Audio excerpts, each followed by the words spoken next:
हे भाई मेरी प्रार्थना मान लो, इस संसार में कभी किसी को सुख प्राप्त नहीं हुआ।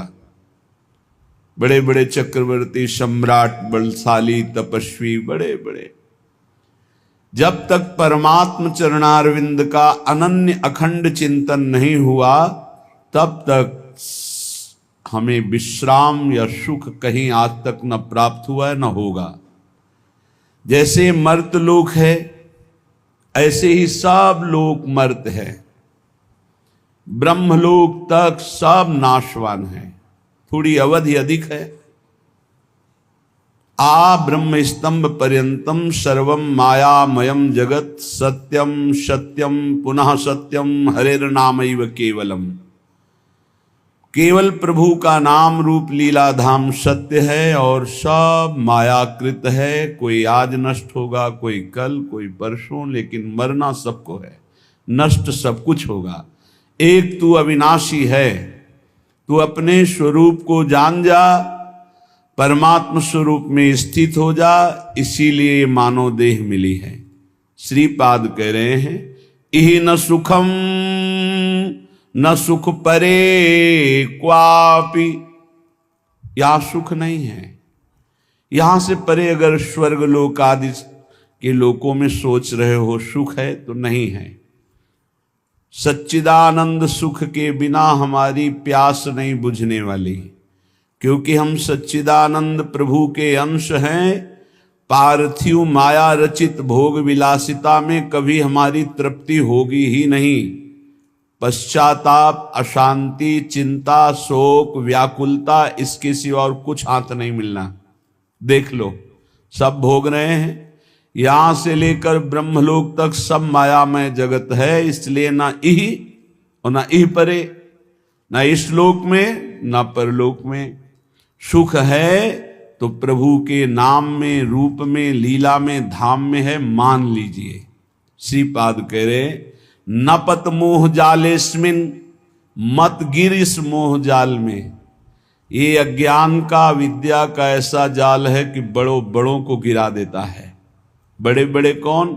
जिनको शास्त्र ज्ञान है, जो जानते हैं कि ये नहीं करना चाहिए, उनको भी वो भ्रष्ट कर देता है। इतना प्रबल अज्ञान है। जब तक हमको भागवतिक संग नहीं मिलेगा तब तक इस मोह जाल से निकलना बड़ा कठिन है। भागवतिक संग प्रभु की कृपा से मिलता है। जब प्रभु दयालु, दया करके द्रवित होते हैं तो या तो किसी साधु को उसके समीप पहुंचा देते हैं या उसको किसी साधु के समीप पहुंचा देते हैं। फिर परम मंगल प्रारंभ हो जाता है, क्योंकि अज्ञान रूपी तिमिर अंधकार का नाश करने के लिए उनके वचन रूपी सूर्य का जब प्रकाश होता है तब उस अंधकार का नाश होकर सत्य वस्तु का अनुभव होता है। पर अज्ञानी जीव अगर भगवत कृपा से सत्संग भी मिल जाए तो वो उसे एक मनोरंजन समझता है, उसे अपने जीवन का परम मंगल समय नहीं समझता है, महत्व नहीं देता। जिसका संत वचनों पर, गुरु वचनों पे महत्व नहीं है, वो 50 वर्ष सत्संग करे तो भी लाभ नहीं मिलेगा। और जिसका संत वचन, गुरु वचनों पर महत्व है तो एक शब्द से कल्याण हो जाएगा। ये बड़े आश्चर्य की बात है। 50 वर्ष सत्संग सुनने पर भी परिवर्तन नहीं होता जब श्रद्धा और विश्वास नहीं होता। भवानी शंकरो वंदे श्रद्धा विश्वास रूपिणो। जब तक हमारे अंदर ये भाव नहीं आता कि जो संत भगवान, जो गुरुदेव भगवान बोल रहे हैं, ये मेरे मंगल के लिए बोल रहे हैं, मुझे एक एक अक्षर वैसे ही आचरण में उतारना जैसा बोल रहे हैं, आप उतारने के लिए उत्साहित होइए तो आपको गुरु शक्ति, संतों के द्वारा प्राप्त भागवतिक शक्ति आपको उसमें बल देगी। जो ये विषय त्याग होता है वो गुरु कृपा से होता है। वो कृपा शक्ति कोई ऐसा नहीं कि हाथ करे और ज्योति निकल रही हो आप पर पहुंच रही, ये तो बनावटी बात है। वो अंदर से होता है। हृदय शीतल हुआ और आपके पास पहुंच गई और आपने विचार किया कि मैं आज से ये असत कार्य नहीं करूंगा, तो वो शक्ति आपको साथ देगी। जब छल कपट रहित होकर विश्वास, गुरु वचनों पर विश्वास, संत वचनों पर विश्वास। न पत मोह जालेस्मिन, इस अज्ञान के जाल में मत फंस, नहीं नष्ट हो जाएगा। माया बहुत प्रबल है, थोड़ी सी चूक राई के सम चलत ही होत और की ओर। राई के दाने के बराबर यदि मार्ग से थोड़ा कदम अलग हो जाए तो मार्ग बदल जाएगा। श्री ध्रुवदास जी कहते हैं कठिन है रसिक अनन्यता। ये जो रस भाव में चलना है बड़ा कठिन है। ये केवल गुरुदेव के चरण चिन्हों का दर्शन करते हुए उसी मार्ग में चले चलो तो बढ़ते जाओगे। इधर उधर देखा तो इतना लुभावनापन है कि छोड़ दोगे वो मार्ग और उस लुभावनेपन की माया की वाटिका में मनोरंजन करने लगोगे। इसलिए श्रीपाद कह रहे हैं न पत मोह जालेस्मिन, इस अज्ञान के जाल में मत फंसो। अनुदिनम परमानंदो वृंदावनम ही समाश्रयाद्यैव, जहां नित्य परमानंद की वर्षा होती है, प्रिया प्रीतम प्रेम रस की वर्षा करते हैं, ऐसे वृंदावन का आश्रय लो, ऐसे वृंदावन का वास स्वीकार करो, रसिकों का संग करो, उनकी आज्ञा के अनुसार चलो, बस जीवन मंगलमय हो गया। पर कुमार्गगामी मन ये बात नहीं मानता, उसको मनमानी करने में अच्छा मिलता है। जो कुमार्गगामी मन होता है उसको मनमानी करने में सुख की अनुभूति होती है और आज्ञा पर चलने पर दुख की अनुभूति होती है। यही विपरीतता है। ये मार्ग विपरीत बुद्धि से नहीं चला जाता, अनुकूल बुद्धि। श्री कृष्ण अनुकूलेन प्रतिकूलस्य वर्जनम प्रतिकूलस्य विसर्जनम। रोको, वर्जन करो, रोको अपने मन को प्रतिकूल जाने से, त्याग दो उन बातों को जो आज्ञा के विपरीत है, तभी आप अध्यात्म की ऊंचाई पर चढ़ सकते हैं। पर नहीं, श्रीपाद कह रहे नापत मोह जालेस्मिन, ये अज्ञान का जाल बिछाती माया, मत फंसो। नापत मोह जालेस्मिन, क्यों मोह जाल में फंस रहे हो। अनुदिनम परमानंद वृंदावनम ही समाश्रयाद्यैव, तुम वृंदावन वास करते हो तो परमानंद का अनुभव करने के लिए श्री जी के हैं। आप निश्चित समझिए जहां आप परमार्थ के विरुद्ध चलेंगे अंतराय इष्ट और गुरु से हो जाएगा। अंतराय पड़ने का मतलब है असाधन, अंतराय पड़ने का मतलब है अवज्ञा, अंतराय पड़ने का मतलब है मनमानी कपट। एक शब्द भी नहीं कपट होना चाहिए। परमार्थ के पथिक में छल कपट नहीं, मोह कपट छल छिद्र न भावा। जैसे सुंदर एक बाल्टी दूध हो लेकिन उसमें एक खटाई की फांक डाल दो, फाड़ देगा। ऐसे ही एक शब्द कपट का भी गुरु प्रीति में अंतर डाल देता है, भगवत प्रीति में अंतर डाल। भगवान कहते मोहि कपट छल छिद्र न भावा, निर्मल जन मन सो मोहि पावा। अपराधी को कभी अपना अपराध स्वीकार ही नहीं होता है, वो मन स्वीकार ही नहीं, अगर स्वीकार कर ले तो ठीक हो जाए। इसलिए बहुत सावधान। देखो यहां मनोरंजन नहीं है। स्त्री पुत्र देह गेह द्रविणादौ मैव विश्वसीर मूढ़म, क्षणमपि नैव विचारे चारे वृंदारण्य मुखम चरणौ। ए मूर्ख, ये शरीर, इस शरीर संबंधी स्त्री पुत्र मित्र देह घर संपत्ति, ये काल के एक प्रहार में सब मिट्टी में मिल जाएगी, सब छूट जाएगी, कोई तेरे साथ नहीं जाएगा। एक क्षण विचार कर, यदि तू नाम जप नहीं करता, भगवत आश्रित नहीं है, भगवत भजन नहीं करता और खूब सांसारिक कार्यों को करके उन्नति को प्राप्त हो रहा है, ठीक है, लेकिन जब मरेगा तब तेरे साथ क्या जाएगा? सांसारिक पद जाएगा कि ये अमुक पदाधिकारी विमान ले आओ, इनको बैठा लो। अरे देवराज इंद्र के पद से सीधे अजगर योनि में भेजा जा रहा है, चक्रवर्ती सम्राट महादानी निग सीधे गिरगिट बनाया जा रहा है, तो तुम सुअर कुत्ता बनने के लिए कौन सी बड़ी बात है? एक क्षण में नीच योनियों में जाना पड़ेगा। यदि नाम जप नहीं, चाहे जितना आप साधन भजन कर लें, अन्य भगवान नाम जप नहीं, भगवत चरणारविंद का आश्रय नहीं, तो इस माया पर विजय प्राप्त नहीं कर सकते। लिख लो आप, नाम नाम भगवान नाम, जितना नाम उतना ही परमानंद का अनुभव। ए मूर्ख, स्त्री पुत्र देह गेह द्रविणादव मयु विश्वसी मूढ़, मत विश्वास कर कि ये तेरे हैं, छूट जाएगा। श्रुत बनिता दी जानि स्वार्थ रत, ना करुणे हो सभी ते, अंत ही तो ही तजेंगे पामर, तू न तजे अब ही ते,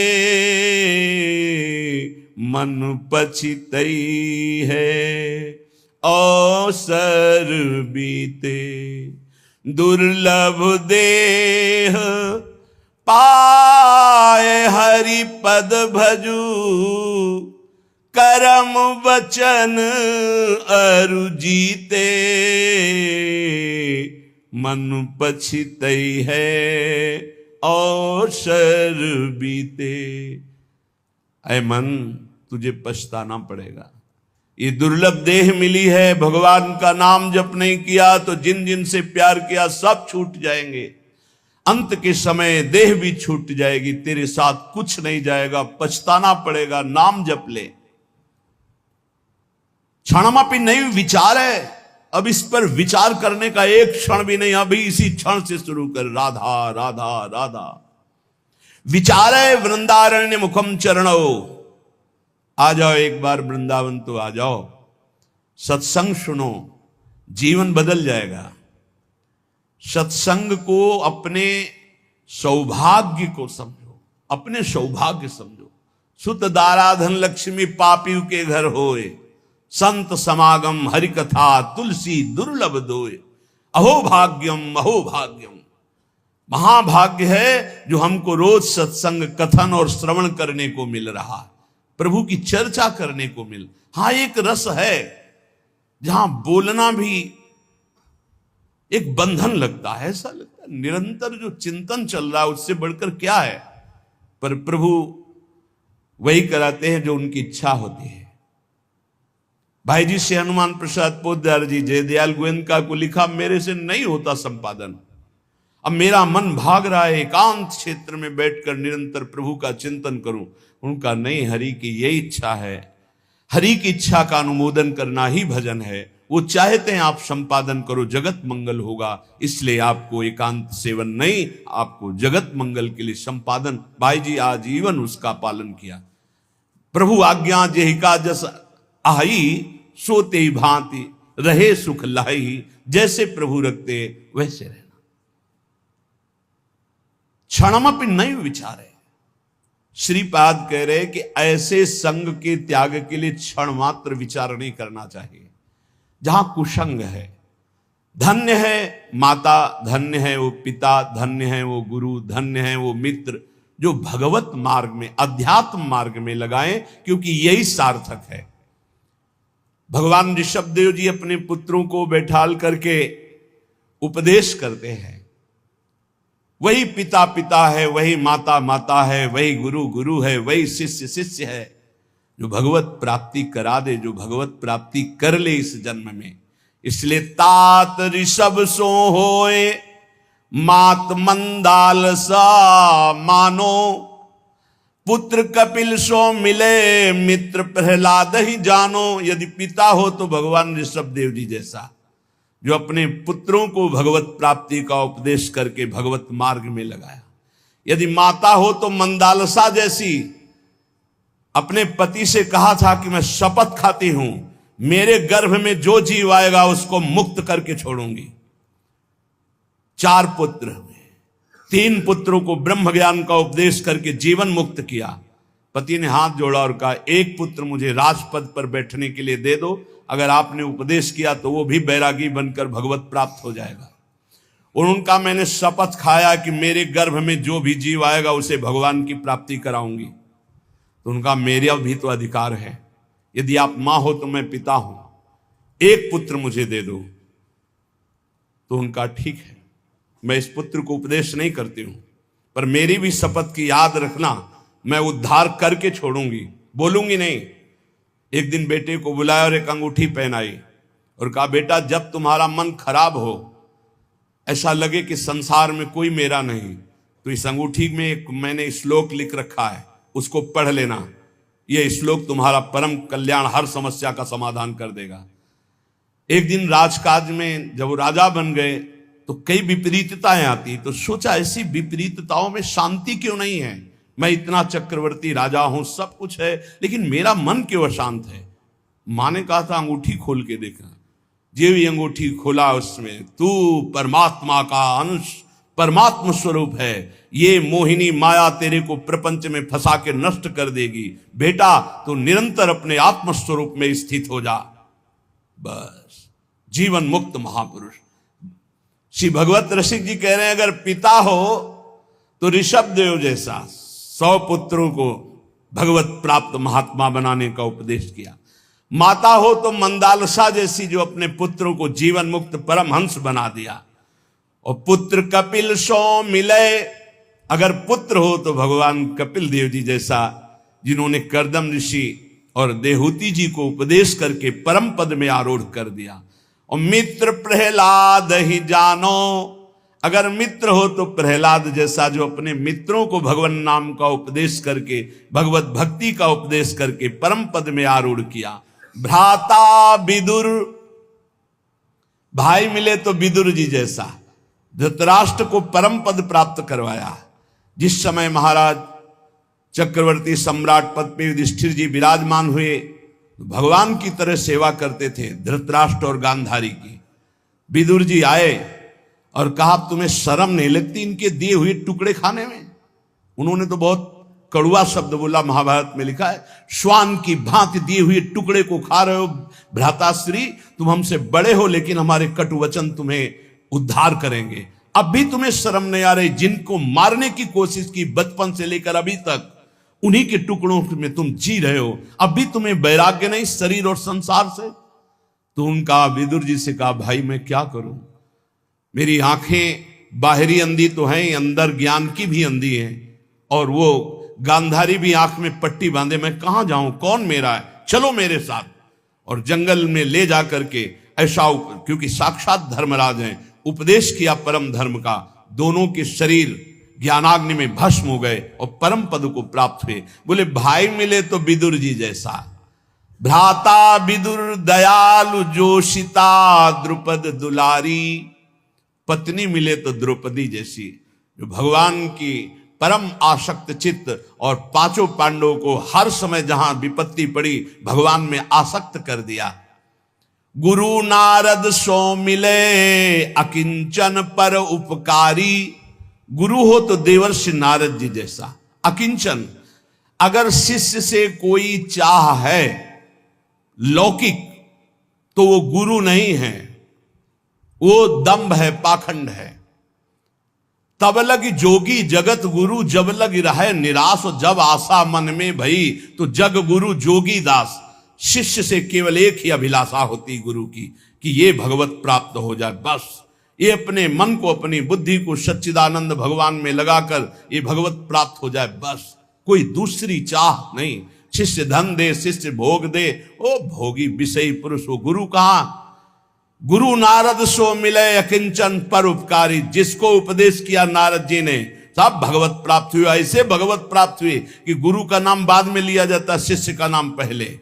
प्रहलाद जी शिष्य, पहले भक्त नामावली में जो संस्कृत से है, प्रहलाद, फिर नारद, पराशर, पुंडरीक, व्यास, अम्बरीश, सुख, सौनक, भीष्म, दालभ्यान। गुरु मिले नारद जी जैसा किंचन और परोपकार करने वाला। भरता नृप अम्बरीश सो, अगर पति मिले तो अम्बरीश जैसा, स्वयं भगवत सेवा आराधना में तन्मय है। रानी जी ने देखा कि महाराज अकेले भवन में सेवा करते, ठाकुर सेवा चुपचाप करने लगी। आए, नहीं, सेवा की चोरी मत करो, तुम्हें अगर सेवा में रुचि है तो ठाकुर जी विराजमान करो, मैं व्यवस्था करता हूं। तो नया मंदिर, नए ठाकुर जी और सब सेवा की शौन, हर रानी के महल में स्वयं अपनी ठाकुर सेवा, तब सुदर्शन चक्र उनकी रक्षा में रहता। पति मिले तो अम्बरीश जैसा, और राजा हो तो महाराज पृथु जैसा। कह रहे 10,000 कान भगवान मुझे दे। संपूर्ण प्रजा में ऐलान कर दिया, सबको समय पर जो चाहिए मिलेगा। सब ठाकुर आराधना करें, भगवत गुणगान करें, नाम कीर्तन करें। ऐसे महाराज पृथु राजा पृथ्वी को अपने शासन में लेकर जब जो चाहेंगे वो तुम्हें देना होगा। बिना बोए अन्न प्रकट होगा, बिना ऋतु के फल प्रकट करना होगा। शासन में ले लिया पृथ्वी को, जब जैसा चाहते पृथ्वी वैसा ही प्रदान करती। ऐसा महाराज पृथु के शासन में था। भगवत भवनिधि उधरे चिदानंद रस में झिले। यदि ऐसे माता पिता भाई मित्र गुरु पत्नी पति ऐसे मिले तो चिदानंद रस में झिले, नहीं तो ये मायाकृत फंसाने वाली वृत्तियों से एक क्षण विचार मत कर अपने को बचा ले। प्रभु के नाम चिंतन में, रूप चिंतन में, लीला चिंतन में लगा ले। जप तप तीर्थ दान व्रत जोग यज्ञ आचार, भगवत भक्ति अनन्य बिनु जीव भ्रमत संसार।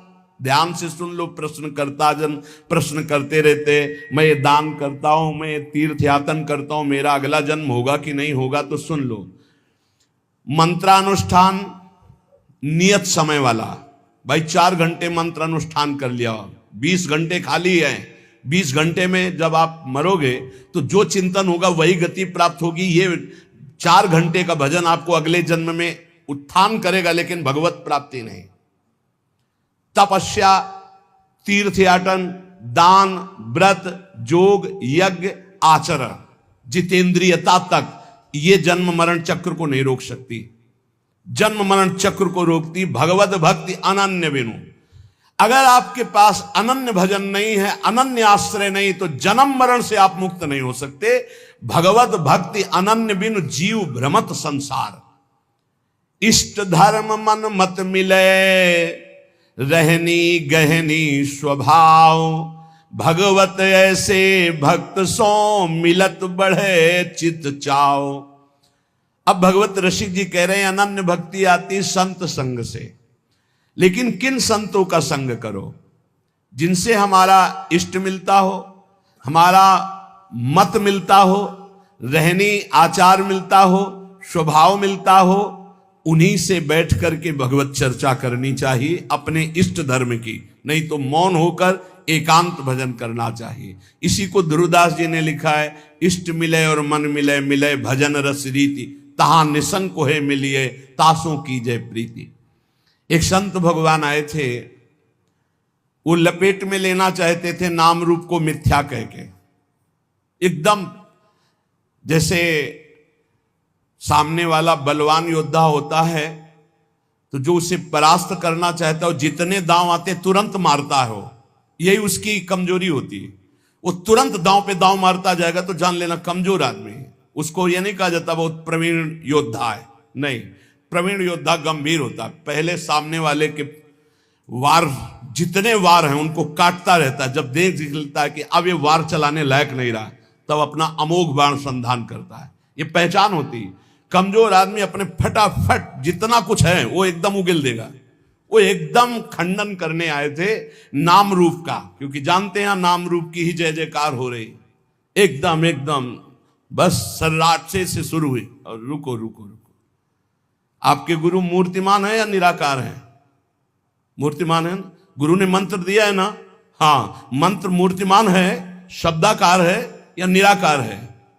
हाँ, शब्द है बस। चाहे गुरु कहो चाहे इष्ट कहो, बात एक ही होती है। बिना साकार उपासना के स्वरूप बोध नहीं होता। पक्का लिख लो। स्वरूपानुसंधान भक्ति रेव गरीयसी, भगवान शंकराचार्य जी। जो भी गुरु प्रकट होते हैं वो मूर्तिमान होते हैं। आकाश में बोलते हैं आकाशवाणी, मूर्तिमान होते हैं। उनके चरण पखारे जाते हैं, उनके चरणों में बैठकर उनकी आराधना की जाती है। उनके वचन मूर्तिमान होते हैं या व्यक्त। बेमतलब का ज्ञान जिसका कोई अर्थ नहीं है। खंडन खंडन खंडन। अरे किसका खंडन? सर्वम कलमिदम ब्रह्म। किसका खंडन? समझे में नहीं आता। वो बस बिना सदगुरु कृपा के समझ में नहीं आता। किसका खंडन? जिसका खंडन कर रहे हो वही है, दूसरा नहीं है। वो अरूप भी है, वो रूप भी है, वो नाम में है, वो अनंत नाममय है, वो अनाम भी है, वो साकार भी है, निराकार भी है, सगुण भी है, निर्गुण भी है, सर्वत्र है, सर्वत्र से परे है, सब में भरे है, वो अनंत महिमाशाली है। वो क्या है क्या नहीं वेद नहीं कह पाए तो तू क्या कह पाएगा? कितनी सामर्थ्य है तेरी वाणी में। सरस्वती भी नहीं, असित गिर समस्यात कज्जलम सिंधु पात्रे सूतर बर शाखा लेखनी पत्र मूर्वी लिखत यदि ग्रहित्वा शारदा सर्वकालम तदपितो गुणा नाम मीश पारम नयाति। स्वयं सरस्वती जी समुद्र को स्याही बना ले, वृक्षों को लेखनी बना ले, सारी भूमि को कागज बना ले और अनंत काल तक लिखती रहे तो भी हमारे भगवान की महिमा नेति नेति ही रहेगी। हम तुम्हें एक जबान वाले क्या लिख सकते हैं, क्या गा सकते हैं उन अनंत महिमा। वो ये है, हाँ है, वो ये नहीं है, उसमें भी है, वो ये नहीं है, वहां भी है, नहीं है, वो है, वो है, जहां कह रहे हो नहीं है वहां भी है। परमात्मा तत्व को जान लेना ऐसे खिलवाड़ समझते हो? 4 ग्रंथ पढ़ लिए तो ज्ञानी समझते हो, 4 शब्द पढ़ लिए तो ज्ञानी समझते हो, बिना गुरु चरणों में बैठ करके तत्वबोध किए ये केवल बातों से नहीं। नायमात्मा प्रवचने न लभ्या न मेधया न बहुना श्रुते न, वही आत्म तत्व गुरु रूप से जिस पर कृपा करता है उसको बोध हो जाता है। इसलिए इष्ट धर्म मन मत मिले रहनी गहनी स्वभाव, भगवत ऐसे भक्त सो मिलत बढ़े चित चाव। बहुत समझने का विषय है। एक बार चर्चा में बताया था कि काशी से महात्मा आए थे, ऐसा ऐसा अभी 4-5 दिन के अंतर्गत वो आए, इतनी प्रसन्न मुद्रा और आके से जैसे प्राण न्यौछावर कर दे। उन्होंने कहा पूरा जीवन जो निकल जा रहा था संभाल लिया। मैं आखिरी उम्मीद लेकर आया था, वो उम्मीद मेरी सार्थक। अब इतना आनंद, क्योंकि सब साधन ठीक थे, जो कनेक्शन वही बिल्कुल फिट हुआ। बोले इतना आनंद है कि अब मुझे कोई परवाह नहीं, बस यही डर लगता है ये छूट न जाए। तो ये डर बना रहे कि ये छूट न जाए, ये डर ही डर हरिवंश हित जिनो भ्रमय गुण सलिल पर जी नामन मंगल लोक त्यों सुहरि पद भज न विलंब करे। ये डर बना रहना चाहिए कि कहीं भगवत चिंतन छूट न जाए, कहीं हमारा कनेक्शन टूट न जाए। ये बना रहेगा तो कभी नहीं टूटेगा। भगवत रसिक जी कह रहे हैं भगवान का अपमान कर दोगे तो सह जाएंगे, लेकिन भक्त का अपमान कर दोगे सर्वनाश कर देंगे। राम रोष पावक सो जरई, लात हनी भृगु हृदय में तो हर की नो सम्मान। भृगु ऋषि ने जाकर भगवान की छाती में लात मारा तो भगवान चरण दबाने लगे, कहने लगे हमारा हृदय बड़ा कठोर, कहीं आपकी चरण में चोट तो नहीं लग गई। हमें पता होता कि आप आ रहे हैं तो आपकी अगवानी करता, आपके चरणों में पल्लो बिछाता। लेकिन अम्बरीश अपराध सुन भगवत मूंदे कान। जब भक्त का अपराध कर दिया दुर्वासा जी ने और जाकर कहा त्राहिमाम शरणागत, आपका व्रत है कि आपकी शरण में जो आ जाए उसको निर्भय अभय कर देते, प्रभु रक्षा करो अपने सुदर्शन से। तो भगवान ने कहा अहम भक्त पराधीनो अस्वतंत्र युधिष्ठ। कान मूंद लिए, कोई पुकार नहीं सुनी, जाओ अम्बरीश जी के पास। इसलिए भगवान के अपराध बन जाने पर भगवान क्षमा कर देंगे, लेकिन भक्त का अपराध बन जाए तो भगवान कान मूंद लेते हैं, क्षमा नहीं करते। भोगना पड़ता है, या भक्त क्षमा कर दे या फिर भोगना पड़ेगा। बेदनि खोवे बैद सो गुरु गोविंद मिलाप, भूख भजे भोजन सोई भगवत और खिलाप। वैद्य वही है जो रोग मिटा दे, गुरु वही है जो गोविंद से मिला दे। गोविंद कहीं दूर नहीं है, बस तुम्हारे और गोविंद के बीच में एक थोड़ा सा अंतर है, दर्पण जैसा। दर्पण हटा दो तो दो नहीं रहेंगे। जब मैं था तब हरि नहीं और अब हरि हैं मैं नाय। बस दर्पण हटा, दो खत्म, गोविंद मिल गए। वही गुरु कह रहे हैं तुम्हारे अहंकार का नाश। वो देहाभिमान ही वो दर्पण